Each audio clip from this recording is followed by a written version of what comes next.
বাংলাদেশ ফুটবলে কি অবশেষে আসছে সেই কাঙ্ক্ষিত গোল মেশিন, যে স্ট্রাইকারের জন্য বছরের পর বছর অপেক্ষা করেছে দেশের ফুটবল প্রেমীরা? ইংল্যান্ডে বেড়ে ওঠা এক বাংলাদেশি ফুটবলারকে ঘিরে এখন তৈরি হয়েছে নতুন আশার আলো। নাম জেইন হাকিম। বা পায়ের নিখুঁত ফিনিশিং, অসাধারণ বল নিয়ন্ত্রণ, শক্তিশালী শারীরিক গঠন এবং প্রতিপক্ষের রক্ষণভাগ ভেঙে ফেলার সক্ষমতা, সব মিলিয়ে জেইন হাকিমকে একজন আধুনিক স্ট্রাইকার হিসেবেই বিবেচনা করা হচ্ছে। ইংল্যান্ডে জন্ম নেওয়া ২৭ বছর বয়সী এই বাংলাদেশি ফুটবলার বর্তমানে ইংল্যান্ডের একটি ক্লাবে খেলছেন। তার উচ্চতা প্রায় ৬ ফুট ২ ইঞ্চি। মূল পজিশন সেন্টার ফরওয়ার্ড হলেও প্রয়োজনে আক্রমণ ভাগের একাধিক ভূমিকায় খেলতে পারেন তিনি। দীর্ঘদিন ধরেই বাংলাদেশ জাতীয় দলে একজন নির্ভরযোগ্য গোল স্কোয়ারের অভাব নিয়ে আলোচনা ছিল।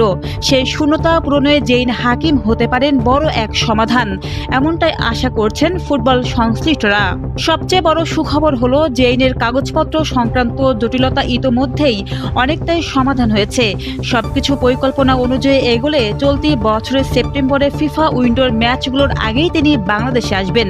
বর্তমানে তার পাসপোর্ট ও অন্যান্য আনুষ্ঠানিক প্রক্রিয়া সম্পূর্ণ করে লাল সবুজ জার্সিতে মাঠে নামানোর কাজ চলছে।